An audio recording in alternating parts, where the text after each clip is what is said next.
Hello दोस्तों, आप सभी का एक बार फिर से हार्दिक स्वागत है आपके अपने इस यूट्यूब चैनल पे। दोस्तों आज हम बात करेंगे एम्स नागपुर के पेपर के बारे में। ये पेपर 2020 को हुआ था, 2020 फरवरी 2020 के अंदर हुआ था और इसी पेपर की आज हम बात कर रहे हैं। ऑलमोस्ट सारे के सारे पेपर्स, जितने भी एम्स के पेपर्स है प्रीवियस ईयर के, वो सारे के सारे हम डिस्कस करने वाले हैं। आज पार्ट फर्स्ट में आपको दे रहा हूँ, जिसके अंदर 25 क्वेश्चन मिलेंगे, साथ ही इसका रेशनल भी मिलेगा। 25 क्वेश्चन के रेशनल भी आपको दिए जाएंगे, जिनसे एक क्वेश्चन के अंदर आपको 5 से 7 क्वेश्चन और तैयार हो जाएंगे। मैं आपको बताऊंगा अभी कैसे 5 से 7 क्वेश्चन आपके तैयार होंगे। तो फ्रेंड्स, अगर आप हमारे चैनल पे पहली बार आए तो आप चैनल को सब्सक्राइब जरूर कर लेना, साथ ही बेल आइकन बटन को भी दबा देना, ताकि आपको हर एक अपडेट जल्दी से जल्दी मिलते रहे। फ्रेंड्स, आप लाइक करें या ना करें, आप शेयर करें या ना करें, आप पढ़ाई जरूर कर लेना। आपको जो भी बताया जा रहा है वो सारा का सारा आप पढ़ जरूर लेना, बस इतनी सी रिक्वेस्ट आप सभी से है। चलिए स्टार्ट करते हैं। यहाँ पे इस पेपर के अंदर पहला क्वेश्चन पूछा गया था, what is the full form of ACTH। ACTH hormone की आपको फुल फॉर्म पूछी गई थी एम्स नागपुर के पेपर के अंदर। यहाँ पे क्वेश्चन देखते बच्चे बोलेंगे यार इतना इजी पेपर, एम्स नागपुर का और इतना इजी पेपर। अभी शुरुआत हुई है, ये तो ट्रेलर है, अभी फिल्म पूरी बाकी है। देखिए, आपको यहाँ पे पूछा गया था ACTH की फुल फॉर्म क्या होती है। ऑलमोस्ट सभी बच्चों को पता है कि ACTH होता क्या है। ACTH का मतलब होता है एड्रीनो कॉर्टिकोट्रोपिक हार्मोन। आपको जो ऑप्शन यहाँ पे दिखाए गए हैं, option second, third and fourth, as it is यही ऑप्शंस आपको इस पेपर के अंदर मिले थे। आपको यहाँ पे आपको करेक्ट आंसर करना था एड्रीनो कॉर्टिकोट्रोपिक हार्मोन। चलिए जानते हैं ACTH के बारे में, और जो आपको 3 ऑप्शन और दिए गए हैं तीनों के बारे में। यहाँ पे देखिए, सबसे पहले जो ACTH है, इसका मतलब आप सभी को पता चल गया है, एड्रीनोकॉर्टिकोट्रोपिक हार्मोन होता है। आपको पूछा जा सकता है कि जो ACTH हार्मोन है वो कहाँ से सीक्रेट होता है, तो आपका आंसर क्या होगा, एंटीरियर पिट्यूटरी ग्लैंड। ये आपको याद रखना है, पूछा जा सकता है। देखिए नेक्स्ट आपको ऑप्शन दिया गया था एंजियोटेंसिन कन्वर्टिंग एंजाइम। इसके बारे में भी आपको जानना जरूरी है, और आपने ये पढ़ा भी होगा रास के अंदर। RAAS एक सिस्टम होता है, RAAS, जिसके अंदर आपने पढ़ा होगा रेनिन एंजियोटेंसिन एल्डोस्टेरोन सिस्टम। ये आपने पढ़ा होगा। अगर आपने नहीं पढ़ा है तो कोई बात नहीं, हम पढ़ेंगे, तब आप पढ़ लेना। देखिए यहाँ पे आपको ये पता होना चाहिए, जो एंजियोटेंसिन कन्वर्टिंग एंजाइम है वो क्या करता है, कन्वर्ट करता है एंजियोटेंसिन फर्स्ट को एंजियोटेंसिन सेकंड के अंदर, और ये आपने रास के अंदर अच्छे से पढ़ा होगा। देखिए आगे देखिए, maintain the blood pressure and maintain the blood pressure. तो आपको ये पता होना चाहिए, जो एंजियोटेंसिन कन्वर्टिंग एंजाइम है वो एंजियोटेंसिन फर्स्ट को एंजियोटेंसिन सेकंड के अंदर कन्वर्ट करता है, और साथ ही क्या करता है, ब्लड प्रेशर को मेंटेन करता है। तो आपको यहाँ पे अलग अलग मैं आपको जो भी पॉइंट्स बता रहा हूँ वो सारे के सारे आपको याद रखने हैं। यहाँ पे बहुत सारे क्वेश्चंस बनते हैं, तो आपको जरूर याद रखने हैं। नेक्स्ट देखिए एसिटाइल कोलिन के बारे में। क्या है एसिटाइल कोलिन? सबसे पहले तो आपको ये पता होना चाहिए एसिटाइल कोलिन है क्या। It is a neurotransmitter that are act on the M1 receptor. ये तो आप सभी को पता है कि ये न्यूरोट्रांसमीटर है, लेकिन क्वेश्चन आपको कैसे पूछा जाएगा, क्वेश्चन आपको पूछा जाएगा जो एसिटाइल कोलिन है वो कौन से रिसेप्टर पे वर्क करता है, कौन से रिसेप्टर पे वर्क करता है। तो आपको आंसर करना है वहां पे M1 रिसेप्टर। बेटा जी याद रखना, जो एसिटाइल कोलिन है वो M1 रिसेप्टर पे काम करता है। ये तो आप सभी को पता है कि ये न्यूरोट्रांसमीटर है, ये आपको पता है कि न्यूरोट्रांसमीटर है, लेकिन ये नहीं पता आपको कौन से रिसेप्टर पे काम करता है। लेकिन अभी आपको पता चल गया है कि M1 रिसेप्टर पे ये काम करता है, तो ये आपको याद रखना है। नेक्स्ट देखिए इसी के बारे में, if the deficiency of acetylcholine in body में cause Alzheimer's disease and myasthenia gravis. अगर एसिटाइल कोलिन की डेफिशिएंसी बॉडी के अंदर हो जाती है, ये भी क्वेश्चन पूछा जाता है, ये क्वेश्चन भी पूछा जाता है। तो तभी तो मैं आपको बोल रहा हूँ कि जो भी रेशनल्स दिए गए हैं वो सारे के सारे रेशनल्स आपको पढ़ने, और सारे के सारे क्वेश्चंस पढ़ने। जो भी एम्स के पेपर्स है वो सारे के सारे पढ़ने। यहाँ से आपको 40 से 50 क्वेश्चन, 40 से 50 क्वेश्चन एम्स नोट से 2021 के अंदर आपको देखने को मिलेंगे। देखिए जो एसिटाइल कोलिन है, अगर उसकी डेफिशिएंसी बॉडी के अंदर हो जाती है तो Alzheimer disease and myasthenia gravis disease हो सकती है। तो आपको पूछा जा सकता है एसिटाइल कोलिन की अगर बॉडी के अंदर डेफिशिएंसी हो जाए तो कौन सी डिजीज कंडीशन अकर हो सकती है। तो आपको आंसर करना है अल्जाइमर डिजीज। अल्जाइमर डिजीज वहां पे ऑप्शन में आपको दिया जाएगा। माइस्थेनिया ग्रेविस के जो चांसेज वो कम होंगे। अगर ऑप्शन में दिया जाता है माइस्थेनिया ग्रेविस तो ही आपको टच करना है यहाँ पे, अन्यथा आपको अल्जाइमर डिजीज पे ही टच करके आना है, यानी क्लिक करके आपको आना है। अल्जाइमर डिजीज का ऑप्शन आपको दोनों डिजीज कंडीशन में से एक ही डिजीज कंडीशन आपको ऑप्शन में दी जाएगी। नेक्स्ट देखिए एंजियोटेंसिन कन्वर्टिंग हार्मोन, ये लास्ट आपका ऑप्शन था एंजियोटेंसिन कन्वर्टिंग हार्मोन। इस प्रकार का कोई भी हार्मोन हमारी बॉडी के अंदर नहीं पाया जाता है, ये सिर्फ आपको कंफ्यूज करने के लिए ऑप्शन डाला गया है। नेक्स्ट क्वेश्चन देखिए, बहुत ही अच्छा क्वेश्चन है। इनहिबिन इज सिक्रेटेड बाय, ये क्वेश्चन पूछा हुआ है और बहुत ही अच्छा क्वेश्चन है। इनहिबिन कहाँ से सिक्रेट होता है, आपको यहाँ पे करेक्ट आंसर करना था कॉर्पस ल्यूटियम। कॉर्पस ल्यूटियम से सिक्रेट होने वाला हार्मोन है इनहिबिन हार्मोन। तो चलिए जानते हैं इनहिबिन के बारे में। इनहिबिन हार्मोन कॉर्पस ल्यूटियम से तो सिक्रेट होता है, और कौन कौन से ऑर्गन्स है जहां से इनहिबिन हार्मोन सिक्रेट होता है, और इनहिबिन कितने टाइप के होते हैं, और इनहिबिन सिक्रेट होने के पीछे किसका हाथ होता है। ऐसा तो है नहीं इनहिबिन डायरेक्ट जो है सिक्रेट हो जाता है, इसके पीछे भी किसी ना किसी का तो हाथ होगा ही। चलिए जानते हैं इसके बारे में कंप्लीट डिटेल।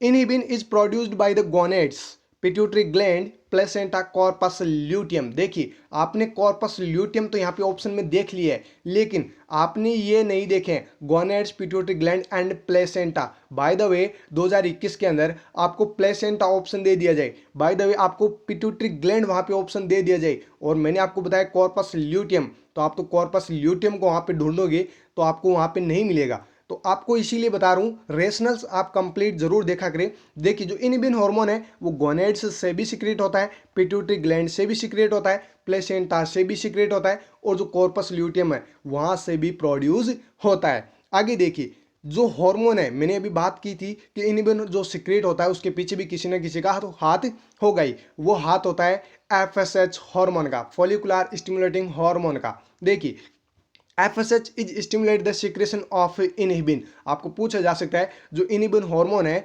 उसका सिक्रेशन, उसके सिक्रेशन को कौन स्टिमुलेट करता है, कौन सा हार्मोन स्टिमुलेट करता है। तो आपको वहाँ पे ऑप्शंस मिलेंगे FSH, HCG, HCG, LH and all of the above. All of the above आपको मिलेगा तो ऑलमोस्ट 60 बच्चे, 100 में से 60 बच्चे ऑल ऑफ द अबव पे डायरेक्ट चले जाएंगे। उनको पता ही नहीं है इनहिबिन क्या है और ये ऑप्शन में क्या क्या दे रखे हैं, डायरेक्ट उनको तो ऑल ऑफ द अबव मिल गया, चलो जो उनको तो जन्नत ही मिल गई, सबसे पहले ऑल ऑफ द अबव पे चले जाएंगे, फिर कहेंगे मेरा तो बिल्कुल सही आंसर है, और वो आंसर आपका गलत हो जाता है। तो ऐसा आपको नहीं करना है। देखिए आपको यहाँ पे मैं बता रहा हूँ कि जो एफएसएच हार्मोन है वो स्टिमुलेट करता है इनहिबिन के सिक्रेशन को।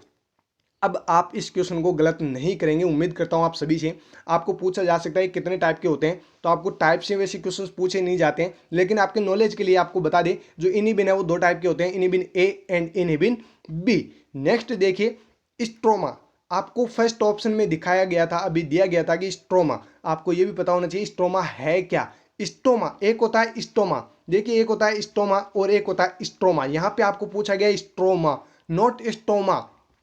स्टोमा हम पढ़ेंगे कोलोस्टोमी के अंदर, वहां पे मैं आपको बताऊंगा स्टोमा होता क्या है। यहाँ पे आप पढ़िए पहले स्ट्रोमा क्या है। स्ट्रोमा का मतलब है it is a part of tissue और organ with a structural and connective role. देखिए जो स्ट्रोमा है वो क्या है, ऑर्गन एंड टिश्यूज का वो पार्ट है जो structural and connective role play करता है, connective and structural role play करता है टिश्यू एंड ऑर्गन के अंदर। वो पार्ट कौन सा है, स्ट्रोमा। याद रखिएगा स्टोमा अलग होता है, स्ट्रोमा अलग होता है। स्टोमा का मतलब होता है किसी भी इंटरनल ऑर्गन की ओपनिंग आउटसाइड कर देना, वो क्या कहलाता है, स्टोमा। लेकिन यहाँ पे है स्ट्रोमा, दोनों में कंफ्यूज आपको नहीं होना है। याद रखिएगा स्ट्रोमा एंड स्टोमा दोनों ही अलग अलग टर्म है। नेक्स्ट देखिए आपको लीडिंग सेल से भी एक ऑप्शन मिला था।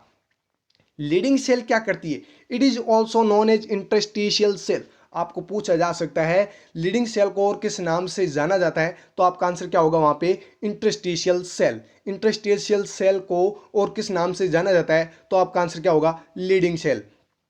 देखिए जो लीडिंग सेल है वो क्या सिक्रेट करती है, टेस्टोस्टेरोन हार्मोन। ये मेल के अंदर पाई जाती है जो टेस्टोस्टेरोन हार्मोन का सिक्रेशन करती है in the presence of LH hormone. अभी मैंने आपको बताया था जो इनहिबिन हार्मोन है वो कौन से हार्मोन के प्रेजेंस में या कौन से हार्मोन के स्टिमुलेशन की वजह से सिक्रेट होता है। मैंने अभी बताया आपको एफएसएच की वजह से सिक्रेट होता है इनहिबिन हार्मोन। लेकिन आपको पूछा जा सकता है टेस्टोस्टेरोन हार्मोन किसके प्रेजेंस में सिक्रेट होता है, किसके प्रेजेंस में प्रोड्यूस होता है। तो बेटा जी आपको यहाँ पे करेक्ट आंसर करना है एलएच हार्मोन। कुछ बच्चों को तो यही नहीं पता कि LH hormone and FSH hormone mail के अंदर भी पाए जाते हैं क्या।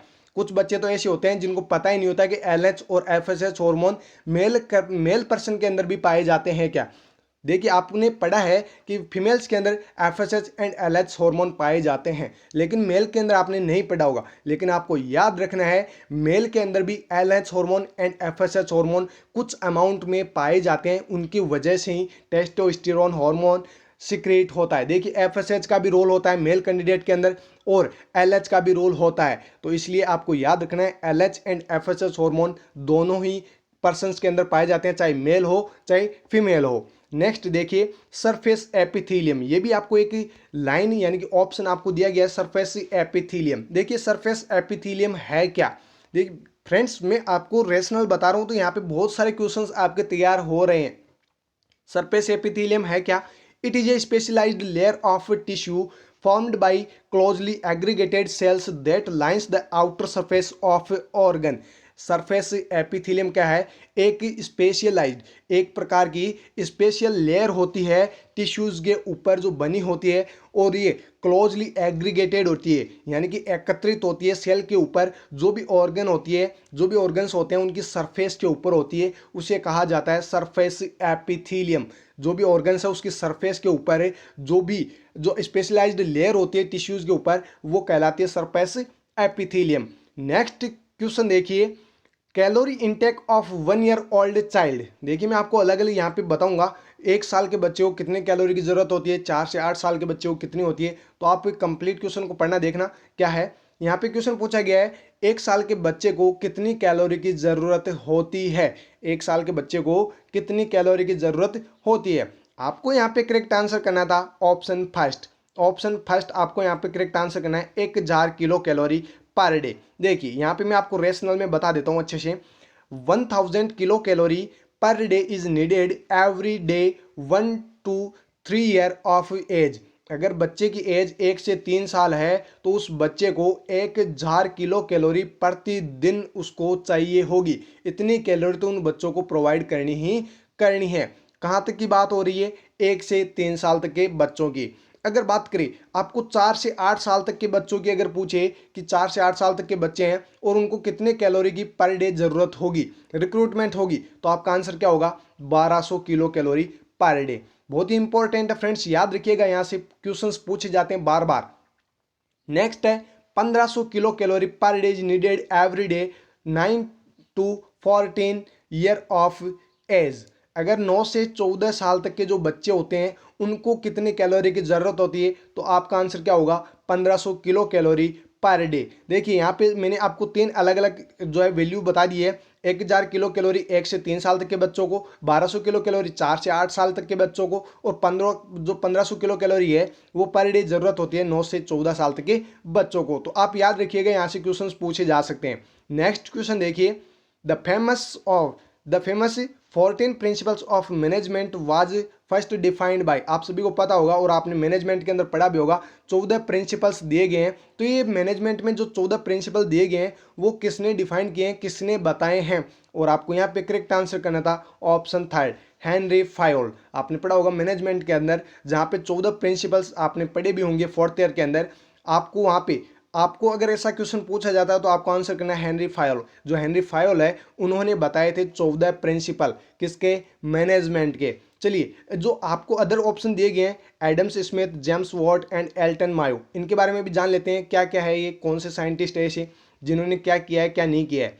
देखिए जो हेनरी फायोल है वो फादर ऑफ मैनेजमेंट भी कहलाते हैं। फादर ऑफ मैनेजमेंट आपको पूछा जा सकता है तो आपको आंसर क्या करना है हेनरी फायोल, जिन्होंने 14 प्रिंसिपल ऑफ मैनेजमेंट के सबसे पहले डिस्क्राइब किए थे। इन्होंने बताए थे जो मैनेजमेंट है उसके 14 प्रिंसिपल। देखिए नेक्स्ट आपको जो फर्स्ट ऑप्शन दिया गया था एल्टन मायो, है क्या एल्टन मायो। एल्टन मायो ने क्या किया था, इन्होंने डिस्क्राइब किया था हॉवथॉर्न इफेक्ट। जो हॉवथॉर्न इफेक्ट है वो किन्होंने डिस्क्राइब किया था, आपको पूछा जा सकता है तो आपका आंसर क्या होगा एल्टन मायो। नेक्स्ट है एडम स्मिथ।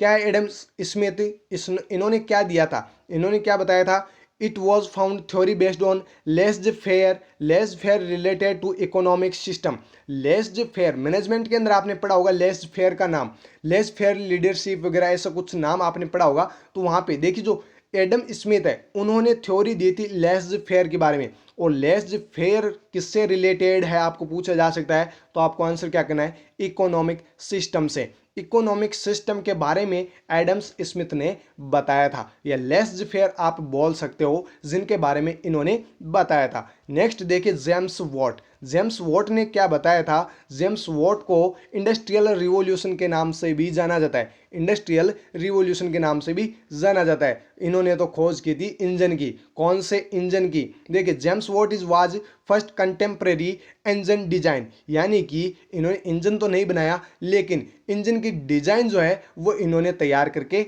दे दी थी। तो यहाँ पे अलग अलग जो साइंटिस्ट हैं उनके बारे में मैंने आपको बता दिया है। अगर आपको क्वेश्चन पूछा जाए तो अब आपका आंसर गलत नहीं होना चाहिए। नेक्स्ट क्वेश्चन देखिए, नेक्स्ट क्वेश्चन बहुत ही अच्छा क्वेश्चन है। A nurse demonstrate caring sincerity empathy and trustworthiness. देखिए यहाँ पे आपको 4 नाम दिए गए, demonstrate caring sincerity empathy and trustworthiness. आपको ये पूछा गया है, ये अगर नर्स के अंदर इतने गुण हैं तो ये क्या इंटरेक्ट कर रहा है, किसको शो कर रहा है, तो आपको यहाँ पे करेक्ट आंसर करना था option fourth, therapeutic nurse patient relationship या therapeutic nurse patient interaction. Therapeutic nurse patient interaction को इंडिकेट कर रहा है अगर नर्स के अंदर क्या क्या है, केयरिंग है, केयरिंग के जो मतलब जो पेशेंट है उसको कैरी करने की अच्छी खासी उसके अंदर सहन शक्ति है, और पेशेंट को हैंडल करने की सहन शक्ति है, उसको अच्छे से समझाने की सहन शक्ति है, ये सब कुछ उसके अंदर होनी चाहिए। ये सब कुछ गुण अगर उसके अंदर है तो ये किसको इंडिकेट कर रहा है, ये कर रहा है indicate therapeutic nurse patient interaction को, caring sincerity empathy and trustworthiness. Next question देखिएगा यहाँ पे, नेक्स्ट क्वेश्चन है वैक्सीन एंड टॉक्सोइड्स प्रोड्यूस्ड। जो वैक्सीन और टॉक्सोइड्स होते हैं वो किससे प्रोड्यूस किए जाते हैं, तो आपको यहाँ पे करेक्ट आंसर करना है ऑप्शन थर्ड, एक्टिव इम्यूनिटी। जो वैक्सीन है और जो टॉक्सोइड्स है वो क्या है, एक्टिव इम्यूनिटी है, एक्टिव इम्यूनिटी है, याद रखिएगा। नेक्स्ट क्वेश्चन देखिए, ए 45-year-old इन्फेंट, ये बहुत ही बड़ा क्वेश्चन है और बहुत ही अच्छा क्वेश्चन है। ए 45 days old infant development icterus and 2 days later symptoms and signs of acute liver failure appeared।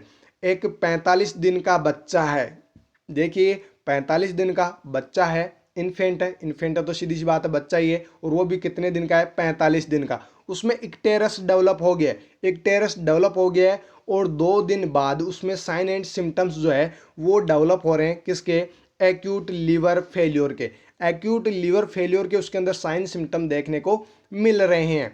आगे देखिए क्वेश्चन क्या पूछा गया है, ये तो आपको पता चल गया कि इतना क्वेश्चन तो है क्या, लेकिन आप क्या है ऊपर से पढ़ना स्टार्ट करते हो, नीचे जाते जाते भूल जाते हो कि ऊपर क्या लिखा था। ऐसे क्वेश्चंस एम्स में पूछे जाते हैं। एम्स दिल्ली का जिन्होंने एग्जाम दिया है 2020 का उनको पता है, और 2021 का जो देने वाले हैं उनको भी पता चल जाएगा। देखिए आगे क्या पूछा गया इसके अंदर, child was found to be positive for HBsAg। जो बच्चा है वो बी पॉजिटिव है और HBsAg उसके अंदर प्रेजेंट है। देखिए आगे, the mother was also HBsAg carrier, जो मदर है वो HBsAg की क्या है, कैरियर है। आगे देखिए, the mother hepatitis B, the mother's hepatitis B serological profile is likely to be. आपको ये पूछा गया है मदर भी क्या है, HBsAg की कैरियर है, लेकिन आपको ये पूछा गया है जो मदर है उसमें हेपेटाइटिस बी का अगर आप सीरोलॉजिकल फाइल चेक करेंगे तो उसमें क्या फाइंड आउट होगा, उस मदर में क्या फाइंड आउट होगा। आपको यहाँ पे करेक्ट आंसर करना है option fourth, HBsAg and AG positive. AG positive वो महिला जो है वो उसमें फाइंड आउट होगा एजी पॉजिटिव, एंड HBsAg उसके अंदर ऑलरेडी प्रेजेंट होगा। नेक्स्ट क्वेश्चन देखिएगा, लैक्टेड रिंगर्स, या फिर आप बोल दीजिए आरएल बोल दीजिए, या फिर लैक्टेड रिंगर्स बोल दीजिए। RL solution is Contra indicated in, जो लैक्टेड रिंगर्स सॉल्यूशन है वो किसके अंदर कॉन्ट्रा इंडिकेटेड होता है। तो फ्रेंड्स आपको यहाँ पे करेक्ट आंसर करना है ऑप्शन थर्ड, लैक्टिक एसिडोसिस के अंदर आरएल सॉल्यूशन। आप फ्लूइड लॉस अगर हुआ है, या फिर बाइल का लॉस हुआ है, या फिर पर्सन को डायरिया हुआ है, या फिर हाइपोवोलेमिया हुआ है, या फिर पर्सन जल गया है, तो इन कंडीशन के अंदर आप जो है आरएल सॉल्यूशन प्रोवाइड करवा सकते हो। लेकिन लैक्टिक एसिडोसिस के अंदर आपको आरएल सॉल्यूशन प्रोवाइड नहीं करवाना है। क्यों नहीं करवाना है, ये आपको पता होना चाहिए। चलिए रेशनल जानते हैं इसका रेशनल क्या होगा। Lactic acidosis is a disease condition in which build up of lactate in the body with formation of an excessive low pH acidosis in blood stream। सबसे पहले तो आपको ये पता होना चाहिए जो लैक्टिक एसिडोसिस है वो किस प्रकार की डिजीज कंडीशन है, ये आपको पता होना चाहिए।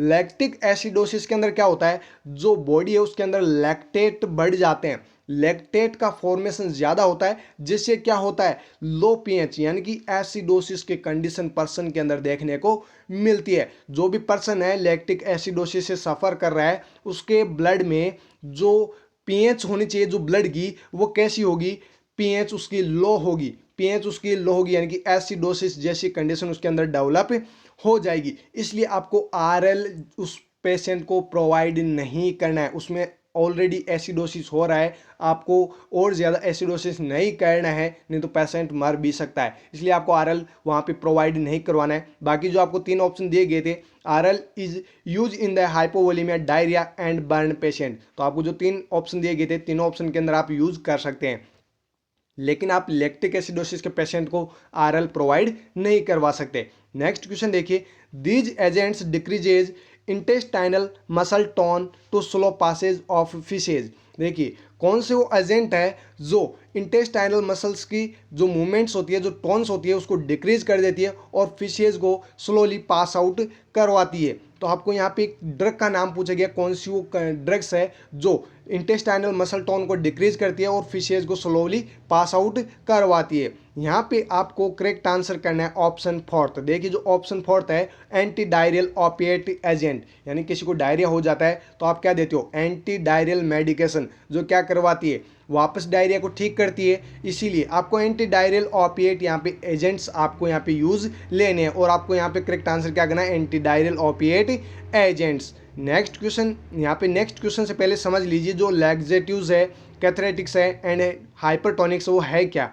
यहाँ पे देखिए anti diarrhoeal opiates agents are decreases intestinal movement tone and slow passage of faeces. जो एंटी डायरियल मेडिकेशंस होती है, ओपिएट्स जो मेडिकेशंस होती है वो क्या करती है, इंटेस्टाइनल मसल टोन को डिक्रीज करती है और साथ ही जो फिशेज होता है वो स्लोली पास आउट होता रहता है। यानी कि डायरिया को ठीक करने के लिए एंटी डायरियल एजेंट्स यूज लिए जाते हैं।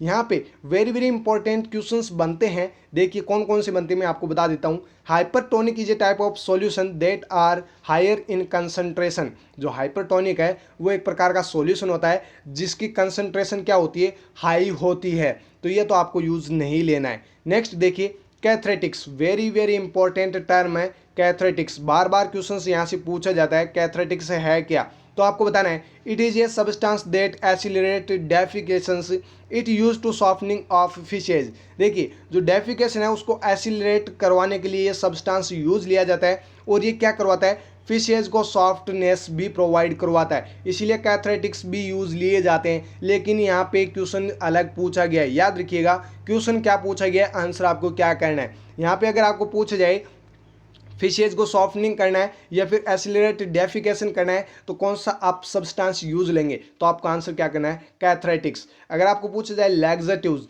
लैक्सेटिव्स होते क्या है, लैक्सेटिव्स को और किस नाम से जाना जाता है, परगेटिव या फिर एप्रिएंट्स। देखिए it is also known as purgatives या फिर एप्रिएंट्स। लैक्सेटिव्स को परगेटिव या एप्रिएंट्स के नाम से भी जाना जाता है। ये किस लिए यूज लिए जाते हैं, it is also use to loosen stools, stool को लूज करने के लिए, यानी कि कॉन्स्टिपेशन के पर्सन्स को लैक्सेटिव्स दिए जाते हैं ताकि उसका स्टूल्स क्या हो, लूज हो, इसीलिए लैक्सेटिव्स यूज लिए जाते हैं। एनिमा के अंदर मैं आपको बताऊंगा अलग अलग जो परगेटिव एनिमा कौन सा होता है, एस्पेरेंट एनिमा कौन सा होता है, अलग अलग टाइप्स होते हैं एनिमा के, वो सारे के सारे हम पढ़ेंगे। ये टॉपिक्स भी हम साथ के साथ पढ़ते रहेंगे, जैसे जैसे हमारे पेपर्स होते रहेंगे वैसे वैसे हम टॉपिक्स भी कभी कभी बीच में पढ़ते रहेंगे। नेक्स्ट क्वेश्चन देखिएगा, an infant is to receive thyroxine sodium 0.35 mg once a day orally. The medications is available in elixir from 0.25 mg per ml. How much elixir should the nurse administer? देखिए आप कहीं पर भी देख लेना, आपको कोई भी नहीं समझाएगा कि कैसे ये आंसर्स आ रहे हैं, आपको ये तो पता चल जाएगा कि यहाँ पे करेक्ट आंसर क्या है, ऑप्शन फर्स्ट 1.4 ml। यहाँ पे आपको करेक्ट आंसर करना है, लेकिन ये आए कैसे ये आपको पता नहीं चलेगा। और ये डोज कैलकुलेशन के 3 से 4 क्वेश्चन एम्स में पूछे जाते हैं। डोज कैलकुलेशन के 3 से 4 क्वेश्चन एम्स में पूछे जाते हैं। तो फ्रेंड्स यहाँ पे ध्यान दीजिए, यहाँ पे आपको क्वेश्चन पूछा गया है आपके पास में, देखिए 0.35 mg की आपको डोज देनी है थायरोक्सिन सोडियम की, वो भी एक बच्चे को आप दे रहे हो, लेकिन आपके पास में अवेलेबल कितनी है 0.25 mg पर ml के अंदर आपके पास में अवेलेबल है। तो आप कितनी डोज उस बच्चे को प्रोवाइड करेंगे ताकि उसमें जो मेंटेन है वो लेवल है वो आपका मेंटेन हो जाए। आपको बोला गया है कि 0.35 mg आपको देनी है, लेकिन आपके पास में अवेलेबल कितनी है 0.25। तो आपको यहाँ पे कैसे निकालना है, यहाँ पे आपको इसको निकालना है, आपको आंसर तभी आएंगे जब आपको फॉर्मूला आपको याद होगा। ये सबसे पहले तो आपको फॉर्मूला पता होना चाहिए, dd/AD इंटू वॉल्यूम। आपके पास में वॉल्यूम अगर नहीं है, यहाँ पे वॉल्यूम में आपको बताऊंगा वॉल्यूम है क्या। देखिए डी का मतलब होता है desired dose upon available dose. देखिए आपको डिजायर्ड डोज कितनी है 0.35, ये तो क्या है डिजायर्ड डोज। आपके पास में अवेलेबल कितनी है 0.25। चलिए मैं थोड़ा नीचे ले लेता हूँ इसको, यहाँ पे दिखाई नहीं देगा। देखिए 0.35 ये आपके पास में क्या है डिजायर्ड डोज है, या लेकिन आपके पास में अवेलेबल कितनी है 0.25। ये ml के अंदर है, तो आप यहाँ पे 1 ml इसको मान सकते हैं। फ्रेंड्स आप कैलकुलेट करके देखना आपकी आंसर्स कितने आएंगे। चलिए मैं आपको कैलकुलेट करके भी दिखा देता हूँ। यहाँ पे आप जीरो को, जो जीरो और पॉइंट है उसको हटा दीजिए, यहाँ पे 35/25 कर दीजिए, 25×25.4। देखिए 100 बच जाते हैं, यानी कि यहाँ पे 10 बच गए यानी कि 100। जब इनको काटोगे तो आपके पास वैल्यू आएगी 1.4 ml। तो आपके करेक्ट आंसर कितने होंगे 1.4 ml। याद रखना आपको फॉर्मूला अगर पता है D desired dose upon available dose into volume. अगर वॉल्यूम दी हुई है तो ठीक है, अगर वॉल्यूम दी नहीं है तो आपको डिजायर्ड डोज को अवेलेबल डोज से डिवाइड कर देना है, आपके आंसर बिल्कुल करेक्ट आ जाएंगे। तो आपको यहाँ पे करेक्ट आंसर क्या करना है 1.4 ml। नेक्स्ट क्वेश्चन देखिएगा, A 34-year-old woman complains about pain due to lower abdominal cramping. Urine ECG is positive and pelvic ultrasound reveals a 10-week intrauterine pregnancy. The patient states that she is not sure whether to keep the pregnancy. Which of the following is the most appropriate next step of management? Very important question है, लेकिन मैंने कहा ना AIIMS के अंदर ऐसे ही questions पूछे जाते हैं। क्वेश्चंस आप ऊपर से पढ़ना स्टार्ट करेंगे, नीचे आते आते भूल जाओगे कि ऊपर क्वेश्चन क्या पूछा गया है। देखिए क्वेश्चन में पूछा क्या गया है, एक 34 साल की महिला है, 34 साल की महिला है जो कंप्लेन क्या कर रही है, पेन की कंप्लेन कर रही है। कहाँ पे हो रहा है उसको पेन, लोअर एब्डोमेन क्रैम्प उसको हो रहे हैं, लोअर एब्डोमेन एरिया के अंदर उसको क्रैम्प्स आ रहे हैं। साथ ही जब उसका यूरिन एससीजी टेस्ट किया जाता है तो वो क्या आता है पॉजिटिव। जब उसका पेल्विक अल्ट्रासाउंड किया जाता है, जब यूएसजी उस महिला का किया जाता है, तो वहाँ पे पता चलता है कि इस महिला को 10 वीक हो चुके हैं प्रेग्नेंट हुए, यानी कि 10 वीक का बेबी भी इसके अंदर है, एब्डोमेन के अंदर ही होगा, क्योंकि यहाँ पे जो महिला है वो प्रेग्नेंट हो चुकी है, तभी तो उसमें यूएसजी में पता चल पाया है कि 10 वीक का बेबी इस महिला को प्रेग्नेंट हुए 10 वीक हो चुके हैं। देखिए आगे क्या पूछा गया है, यहाँ पे आगे है the patient states that she is not sure whether to keep the pregnancy. जो पेशेंट है वो कहती है कि मुझे प्रेगनेंसी को नहीं रखनी है। तो अब नेक्स्ट स्टेप आपका क्या होगा, नेक्स्ट स्टेप आप क्या करेंगे एज ए नर्स, आप क्या मैनेजमेंट करेंगे। इतना बड़ा क्वेश्चन है, यानी कि आप ऊपर से पढ़ना स्टार्ट करेंगे तो नीचे आते आते भूल जाओगे कि क्वेश्चन में पूछा क्या गया है। आपको यहाँ पे करेक्ट आंसर करना option third, counsel the patient और refer to the appropriate counsellor. Patient को काउंसलर के पास में भेज देना ताकि जो काउंसलर है वो अच्छे से उस पेशेंट को समझा सके, उसको टर्मिनेट करने से उसको रोक सके। तो ये आपको मैनेजमेंट के अंदर आपको नेक्स्ट मैनेजमेंट जो नेक्स्ट स्टेप आपकी होगी वो क्या होगी, आपको काउंसलर के पास में उस पेशेंट को भेज देना है। वहाँ पे अपने आपको डॉक्टर नहीं बनना है, ना ही आपको काउंसलर बनना है। नेक्स्ट क्वेश्चन देखिए, यहाँ पे एक रेशनल भी दे रखा है, If the patient states that she is not sure whether to keep the pregnancy, then firstly counsel the patient to refer to an appropriate counselor। वही चीज़ है, यानी कि अगर जो पेशेंट है वो प्रेगनेंसी नहीं रखना चाहती है और आपको बोल रही है कि मैं नहीं रखना चाहती हूँ प्रेगनेंसी, तो आपको कुछ नहीं करना है। आपका नेक्स्ट स्टेप यही होगा कि उसको आप काउंसलर के पास भेज दीजिए, काउंसलर उसको समझाएगा। अगर रखना चाहती है तो ठीक है, बाकी वो काउंसलर जाने और उसका काम जाने, आपका काम नहीं है कुछ भी करने का। ओके, नेक्स्ट क्वेश्चन देखिए। Based on the knowledge of electroconvulsive treatment, the nurse explains that students nurses that atropine is given before the treatment primarily to।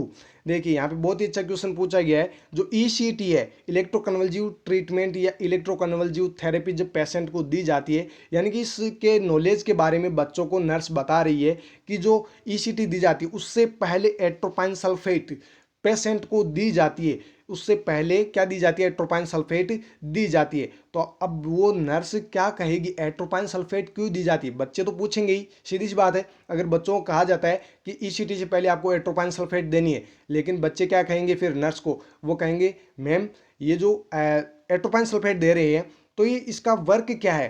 तो नर्स क्या उन्हें जवाब देगी, नर्स उन्हें क्या बताएगी कि जो एट्रोपाइन सल्फेट वो क्या करती है? तो आपको यहाँ पे करेक्ट आंसर करना है डिक्रीज, यहाँ पे प्रिवेंट एस्पायरेशन, आपको यहाँ पे करेक्ट आंसर करना है। देखिए जो ऑप्शन थर्ड है वो आपका यहाँ पे करेक्ट आंसर होगा, लेकिन यहाँ पे जो आपको रेशनल है वो आपको और बता देता हूँ। हो सकता है आपको यहाँ पे प्रिवेंट एस्पायरेशन ना देके और ऑप्शन दे दिया जाए। देखिए रेशनल में देखिए आपको अच्छे से समझ में आएगा।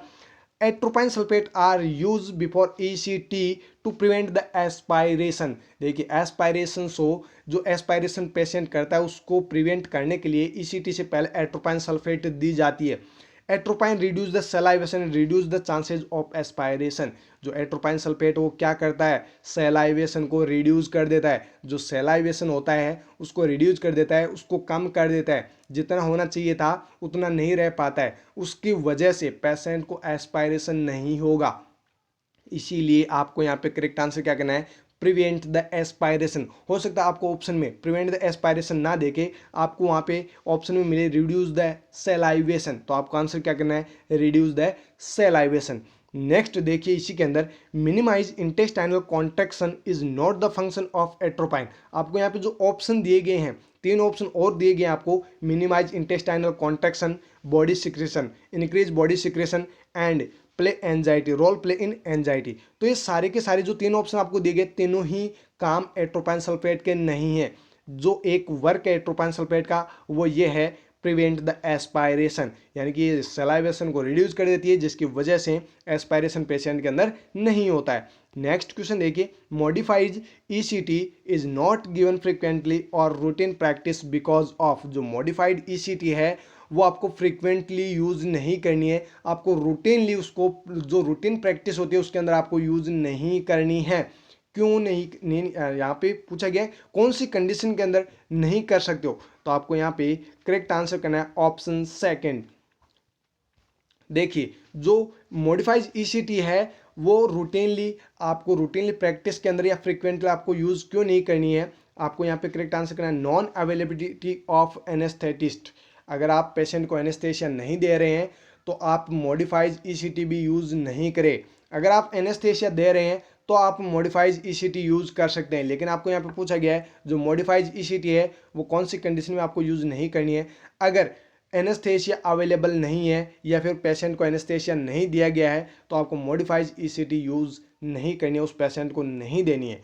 नेक्स्ट यहाँ पे रेशनल देखिए इसके बारे में, without anaesthesia can not use modified ECT, also use atropine to reduce body secretions and prevent aspiration. देखिए ECT से पहले आपको एट्रोपाइन सल्फेट देनी है, जिससे क्या होता है बॉडी सिक्रेशंस रिड्यूस होते हैं और एस्पायरेशन से प्रिवेंट करते हैं। लेकिन आपको ये भी याद रखना है जो मॉडिफाइड ECT दी जाती है वो एनेस्थेशिया की प्रेजेंस में ही दी जाती है। अगर एनेस्थेशिया किसी पर्सन को नहीं लगाया जाता है तो आपको ECT भी नहीं देनी है। जो मॉडिफाइड ECT है वो नहीं देनी है, विदाउट एनेस्थेशिया आपको कभी भी यूज़ नहीं करनी है। नेक्स्ट क्वेश्चन देखिए, नेक्स्ट क्वेश्चन है यहाँ पे नंबरिंग चेंज है, 14 नंबर क्वेश्चन है। In depression there is defined of deficiency of यहाँ पे जो डिप्रेशन होता है वो किसकी डेफिशिएंसी की वजह से होने वाली डिजीज कंडीशन है। हालांकि ये जो डिप्रेशन है वो साइकेट्रिक डिजीज कंडीशन है, लेकिन आपको पूछा गया है जो डिप्रेशन है वो किसकी डेफिशिएंसी से होता है। तो आपको यहाँ पे करेक्ट आंसर करना है ऑप्शन थर्ड। ऑप्शन थर्ड में क्या लिखा है, ऑप्शन थर्ड में 5-HT, 5-HT जिसको और किस नाम से जाना जाता है, सीरोटोनिन। आपको बेटा जी 5-HT वर्ड दिया जा सकता है या फिर आपको सीरोटोनिन दिया जा सकता है, कोई सा भी वर्ड दिया जा सकता है, लेकिन आपने सबने पढ़ा है सीरोटोनिन के बारे में, 5-HT के बारे में तो आपने पढ़ा ही नहीं, लेकिन ऑप्शन में आपको क्या दे दिया, 5-HT। अब आप क्वेश्चन को गलत करके आओगे या नहीं आओगे, गलत करके आओगे, क्योंकि आपने तो पढ़ा ही नहीं है 5-HT होता क्या है। 5-HT को ही सीरोटोनिन कहा जाता है, सीरोटोनिन को ही 5-HT कहा जाता है। देखिए सीरोटोनिन है, उसकी डेफिशिएंसी से डिप्रेशन कोज होता है और एंजाइटी जैसे सिम्टम्स अगर पेशेंट के अंदर दिखाई दे रहे हैं तो समझ जाना उसके अंदर सीरोटोनिन की डेफिशिएंसी हुई है। डिप्रेशन एंड एंजाइटी इसके अगर सिम्टम्स पेशेंट के अंदर आ रहे हैं तो समझ जाना सीरोटोनिन की डेफिशिएंसी उस पर्सन को हुई है। नेक्स्ट देखिए, dopamine is the neurotransmitter. Dopamine क्या है, कि न्यूरोट्रांसमीटर। यहाँ पे अलग अलग आपको ऑप्शन दिए गए, उन्हीं के बारे में बता रहा हूँ आपको। डोपामाइन एक न्यूरोट्रांसमीटर है, डोपामाइन भी क्या है, न्यूरोट्रांसमीटर है। मीनिंग इज सेंड सिंगल्स, जो सिग्नल्स होते हैं, signals from the body to the brain. ये क्या करता है डोपामाइन, ये जो भी सिग्नल्स होते हैं उनको बॉडी से ब्रेन की तरफ भेजने का काम करता है। डोपामाइन बॉडी से ब्रेन को सिग्नल्स भेजता है। आगे देखिए, डेफिशिएंसी ऑफ डोपामाइन में cause Parkinson disease. Very very very important question, जितने स्टार आप लगाना चाहो उतना लगा लेना, इसलिए मैं बोल रहा हूँ यहाँ पे जो रेशनल्स मैं आपको बता रहा हूँ बहुत ही इंपॉर्टेंट है। अगर डोपामाइन की डेफिशिएंसी होती तो कौन सी डिजीज कंडीशन कॉज होगी, पार्किंसन डिजीज। आपको मैंने अभी थोड़ी देर पहले एसिटाइलकोलिन की डेफिशिएंसी से होने वाली 2 डिजीज कंडीशन बताई है। आप मुझे कमेंट करके जरूर बता दीजिए, अभी बता दीजिए आपको याद है तो, क्योंकि आपका नॉलेज भी असेस करना जरूरी है। नेक्स्ट देखिए, गाबा। गाबा का मतलब होता है gamma amino butyric acid is a inhibitory neurotransmitter that is very widely distributed to the neurons to cortex. GABA ये भी न्यूरोट्रांसमीटर है, ये इनहिबिटरी न्यूरोट्रांसमीटर है जो वेरी वाइडली डिस्ट्रीब्यूटेड होता है neurons to cortex. Neurons and cortex के अंदर सबसे ज़्यादा ये डिस्ट्रीब्यूट होने वाला न्यूरोट्रांसमीटर है। नेक्स्ट देखिए, डेफिशिएंसी में कॉज, अगर गाबा की डेफिशिएंसी हो जाती है तो ये क्या कॉज करता है, severe neonatal infantile epileptic encephalopathy. ये बच्चों के अंदर अगर गाबा की डेफिशिएंसी हो जाए तो इतनी बड़ी डिजीज कंडीशन कॉज करता है। देखिए कितनी बड़ी, severe neonatal infantile epileptic encephalopathy. इतनी बड़ी डिजीज कंडीशन कौन कॉज करता है, गाबा। नाम बड़ा तो इसका काम भी बड़ा है, दो जो डिजीज कंडीशन कॉज करेगा वो भी बड़ी कॉज करेगा। देखिए जो एसिटाइलकोलिन है उसके बारे में मैंने आपको फर्स्ट क्वेश्चन के अंदर बता दिया है, एसिटाइलकोलिन की डेफिशिएंसी से क्या होता है, एसिटाइलकोलिन कहाँ पे वर्क करता है, सब कुछ मैंने आपको बता दिया है। नेक्स्ट क्वेश्चन देखिए, in acid fast bacillus which is pathogenic. जो एसिड फास्ट बेसिलस है वो कौन सा पैथोजन है, आपको यहाँ पे करेक्ट आंसर करना है option B, option second Corynebacterium diphtheriae. ये क्या है, एसिड फास्ट बेसिलस बैक्टीरिया है। चलिए जानते हैं इसके बारे में भी कंप्लीट डिटेल के अंदर। यहाँ पे आपको थर्ड ऑप्शन करेक्ट आंसर करना था। रेशनल की बात करें तो Mycobacterium is a acid fast bacilli. जो माइकोबैक्टीरियम है वो क्या है, एसिड फास्ट बेसिलाई है। फ्रेंड्स यहाँ से क्वेश्चंस पूछे जाते हैं। माइकोबैक्टीरियम लेप्राई जो रोड शेप्ड होता है, बेटा जी याद रखना, माइकोबैक्टीरियम जो लेप्राई है वो होता है रोड शेप्ड, जो पॉजिटिव एजेंट होता है लेप्रोसी का, ये भी एसिड फास्ट बेसिलाई है, एसिड फास्ट बेसिलाई है। माइकोबैक्टीरियम ट्यूबरकुलोसिस भी पॉजिटिव एजेंट है, किसका, ट्यूबरकुलोसिस का। ये दोनों के दोनों क्या है, एसिड फास्ट बेसिलस बैक्टीरियाज है। याद रखना, आपको पूछा जा सकता है। लेप्रोसी एंड टीबी का नाम भी आपको दिया जा सकता है। ये नाम इनके पॉजिटिव एजेंट ना देके आपको डिजीज कंडीशन के नाम भी दिए जा सकते हैं। तो अब आपको क्वेश्चन गलत नहीं करना है। नेक्स्ट देखिए, bacillus pertussis is also known as Bordetella पार्ट्यूसिस।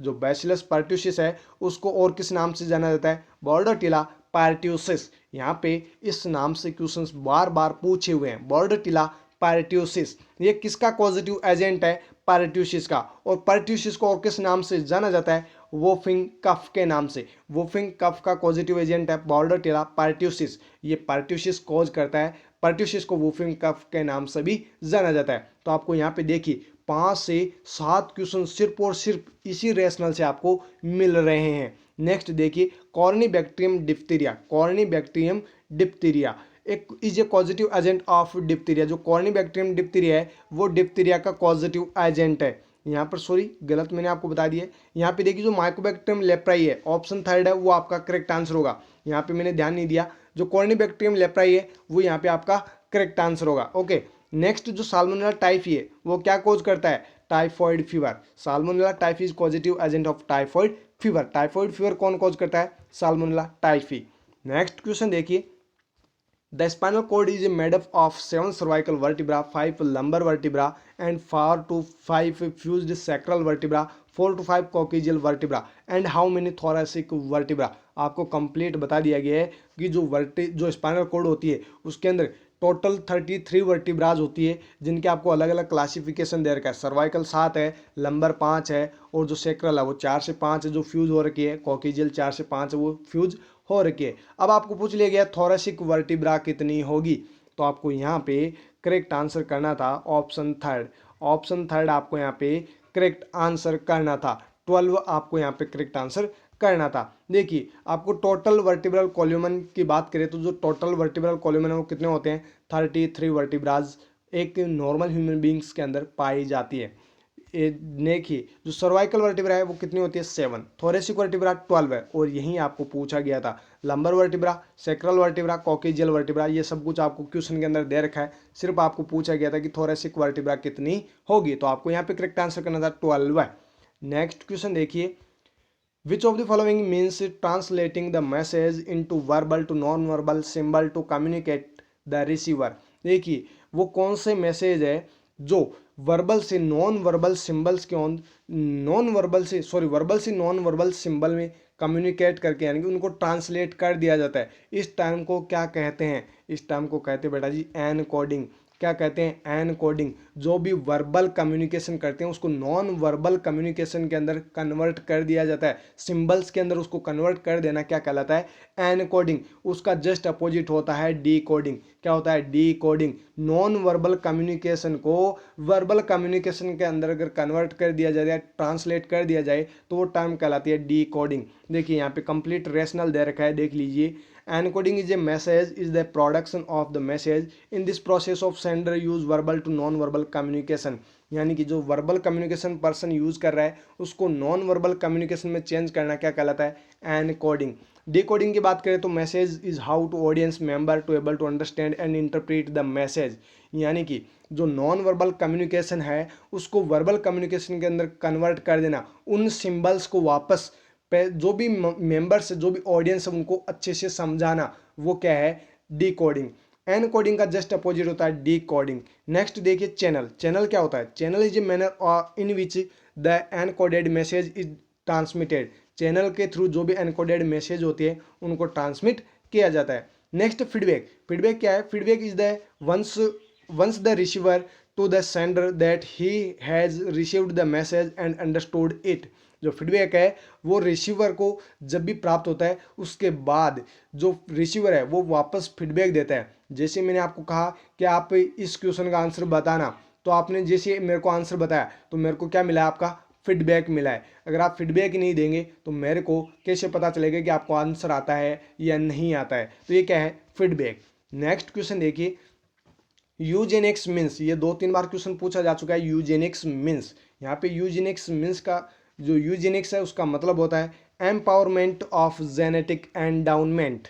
यहाँ पे फिर से देख लीजिए, रेशनल के अंदर भी यही लिखा है, क्योंकि ये जो होता है तो यही होता है यूजेनिक का मतलब। यूजेनिक का मतलब होता है एम्पावरमेंट ऑफ जेनेटिक एंडाउमेंट, ये इसका मतलब होता है यूजेनिक का मतलब। याद रखना, ये भी क्वेश्चंस पूछे जाते हैं, अभी 2-3 बार क्वेश्चन ये पूछा जा चुका है एम्स के अंदर। नेक्स्ट क्वेश्चन है, when using non verbal communication in a nurse client relationship the nurse must be most aware of. देखिए जो नॉन वर्बल कम्युनिकेशन यूज किया जा रहा है किसके अंदर? नर्स क्लाइंट रिलेशनशिप के अंदर। नर्स और क्लाइंट के बीच में जो नॉन वर्बल कम्युनिकेशन किया जा रहा है उसके अंदर नर्स को क्या सीखने की ज़रूरत है या अवेयर रहने की ज़रूरत है? देखिए यहाँ पे आपको करेक्ट आंसर करना था option fourth, nervous hand movements. ये पेशेंट्स के अंदर अगर हो रहे हैं तो नर्स को अवेयर रहने की ज़रूरत है, डॉक्टर को इन्फॉर्म करने की ज़रूरत है। तो आपको ये याद रखना है, अगर पेशेंट के अंदर नर्वस हैंड मूवमेंट्स होते हैं। तो ये नर्वस हैंड्स मूवमेंट्स है क्या? Nervous hands movements is a motor disorder mainly seen in stereotypic movement disorder.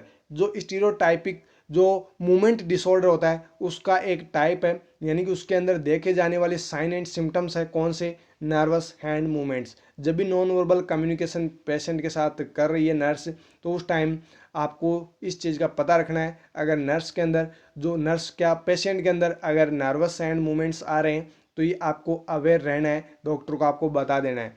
Next question देखिए, how does audit differ from research? जो रिसर्च है उससे ऑडिट कैसे डिफरेंट है, आपको ही पूछा गया और आपको यहाँ पे करेक्ट आंसर करना है option third. It does not need as many people to collect the information. जो ऑडिट है उसके अंदर लोगों को एकत्रित करके उनसे इंफॉर्मेशन कलेक्ट करने की ज़रूरत नहीं होती है, लेकिन रिसर्च के अंदर क्या होता है, लोगों को कलेक्ट करके लोगों से इंफॉर्मेशन को कलेक्ट किया जाता है।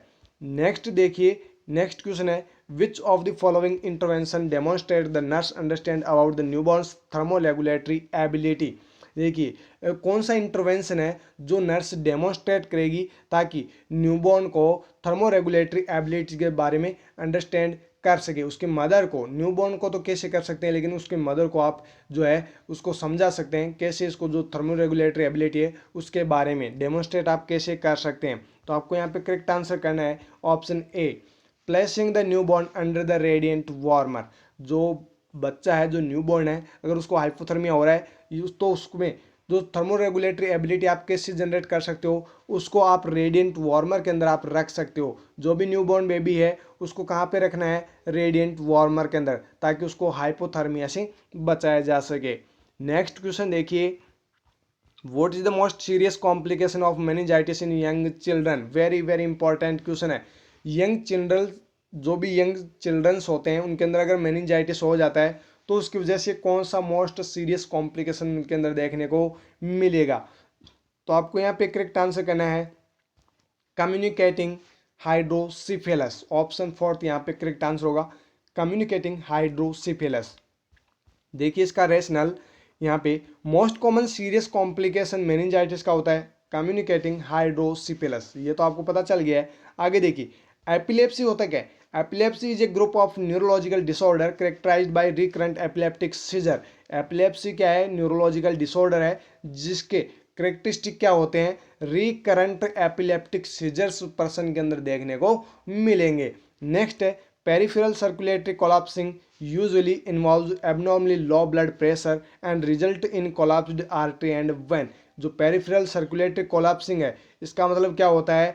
एबनॉर्मली लो ब्लड प्रेशर आपको देखने को मिलेगा, जिसकी वजह से क्या होगा? आर्टरी और वेन क्या हो जाएगी? कोलैप्स हो जाएगी। Next blindness. Blindness most common cause है इंडिया के अंदर कैटेरेक्ट। कैटेरेक्ट क्या है? मोस्ट कॉमन कॉज है ब्लाइंडनेस का इंडिया के अंदर।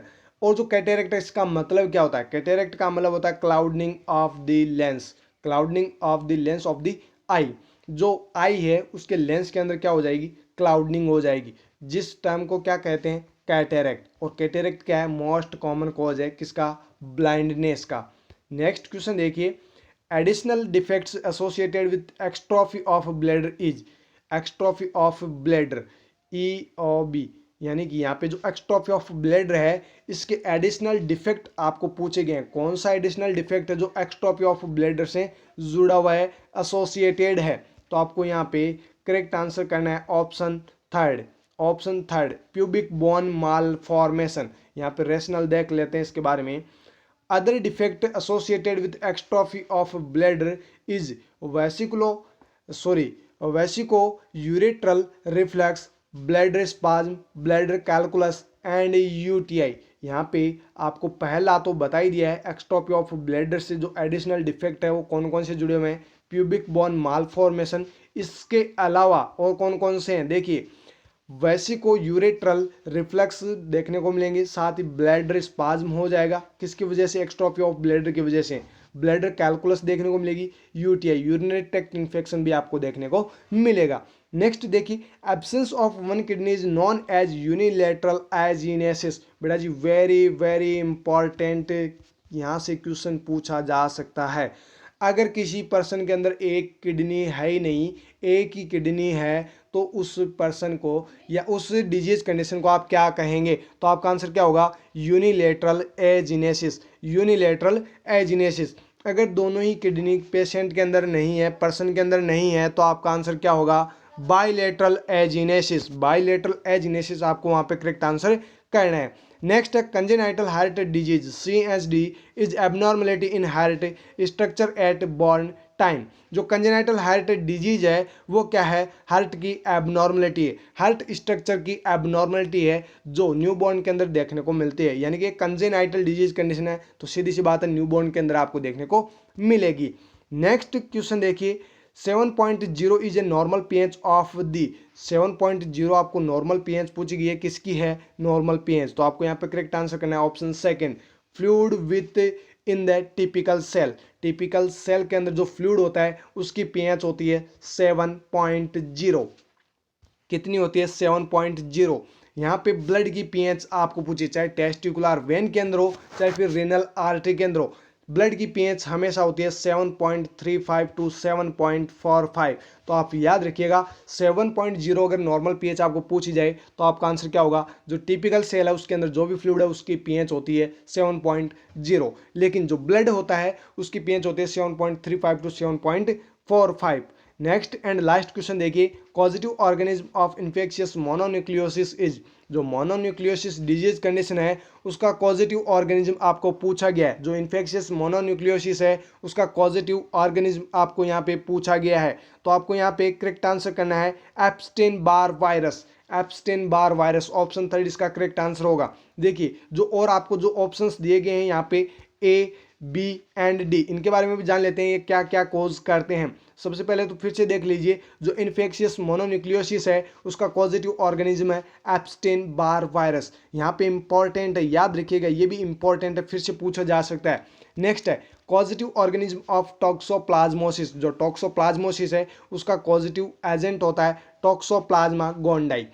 टॉक्सोप्लाज्मा गोंडाई किसका है? ये टॉक्सोप्लाज्मोसिस डिजीज कंडीशन का। अगर बात करें चिकन पॉक्स की, जो चिकन पॉक्स है उसका पॉजिटिव एजेंट होता है वेरिसोला जोस्टर वायरस। जो वेरिसोला जोस्टर वायरस है वो चिकन पॉक्स का पॉजिटिव एजेंट है। नेक्स्ट है cytomegalovirus is also known as herpes virus, common herpes virus. जो साइटोमेगलोवायरस है उसको हार्पीज वायरस के नाम से भी जाना जाता है। तो ये जो आपको तीन ऑप्शन और दिए गए थे, साइटोमेगलोवायरस, वेरिसोला जोस्टर वायरस, टॉक्सोप्लाज्मा, इनके बारे में भी आपको मैंने बता दिया है। तो फ्रेंड्स यहाँ पे आप सोच रहे होंगे कि यहाँ पे 25 क्वेश्चन हैं, बहुत सारे क्वेश्चंस हो गए, करीबन 50 प्लस क्वेश्चंस मैं आपको बता चुका हूँ। 50 प्लस क्वेश्चंस यहाँ से बनते हैं। सिर्फ मैंने आपको क्वेश्चन कितने बताए? 25, लेकिन रेशनल से आपको बता दें 50 प्लस क्वेश्चंस यहाँ से बन जाते हैं। तो फ्रेंड्स ऐसा ही आपको, ऐसी ही हर एक पेपर का रेशनल आपको मिलता रहेगा। फ्रेंड्स आप अपने दोस्तों को शेयर कर देना, और अगर आप हमारे चैनल पर पहली बार आए